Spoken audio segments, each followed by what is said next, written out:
ఈరోజు దేవుని వాక్యం 1 యోహాను 1:17 యేసు రక్తము ప్రతి పాపము నుండి మనలను పవిత్రులుగా చేయును. హల్లెలూయా.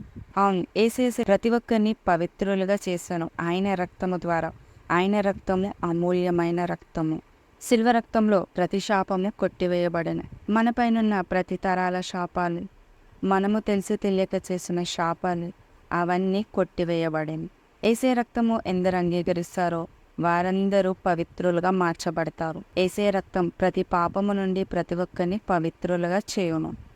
ఇంత పవిత్రమైన రక్తము మనల్ని గొప్పగా ఆశీర్వాదంలోనికి నడిపిస్తుంది. యేసే రక్తంలో ప్రతి ఆశీర్వాదం మనకు అనుగ్రహించాను. మన స్థానాన్ని ఆయన భరించి ఆయన స్థానాన్ని మనకు కలగజేసాను.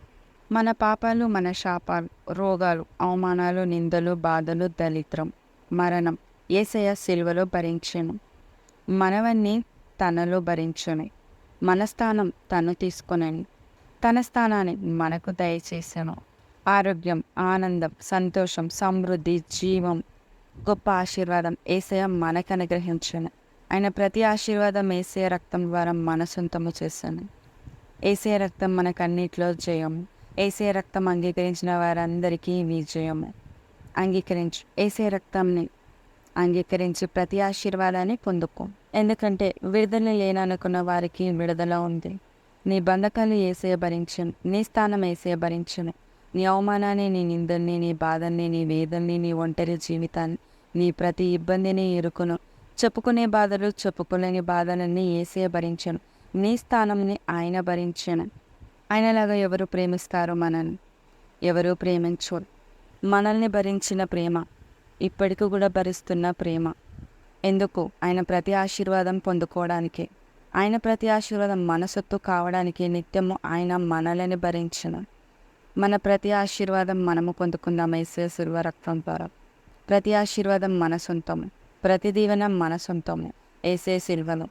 యేసయ్య మనల్ని ప్రతి బాధ నుంచి విడిపించి, బంధకముల నుంచి విడిపించి, మన ఆశీర్వాదాలకు అడ్డులున్న పాపాలన్నీ యేసయ్య తొలగించి ప్రతి ఆశీర్వాదాన్ని మనకు అనుగ్రహించును. కాబట్టి సంతోషముగా, ఆనందముగా జీవించు. ప్రతి ఆశీర్వాదం శిల్వ రక్తంలో నీ సొంతం. హల్లెలూయా. ప్రార్థన. తండ్రి, యేసుక్రీస్తు నామములో ప్రార్థిస్తున్నాం. ప్రతి ఆశీర్వాదాన్ని మాకు అనుగ్రహించినందుకు వందనములు. మరి ఈ ప్రార్థనలో ఏకీభవిస్తున్న వారందరినీ దీవించు. ఎవరైతే బాధపడుతున్నారో, ఎవరైతే బంధకములు ఉన్నారో, ఎవరైతే పాపంలో పడి ఉన్నారో వారిని ఆ పాపంలో నుంచి విడిపించి, బాధల నుంచి విడిపించి, బంధకంలో నుంచి విడిపించి, వారి జీవితంలో నీ కార్యంలో జరిగించి ఉన్నతమైన ఆశీర్వాదం వైపు నడిపిస్తున్న దేవానికి వందనములు.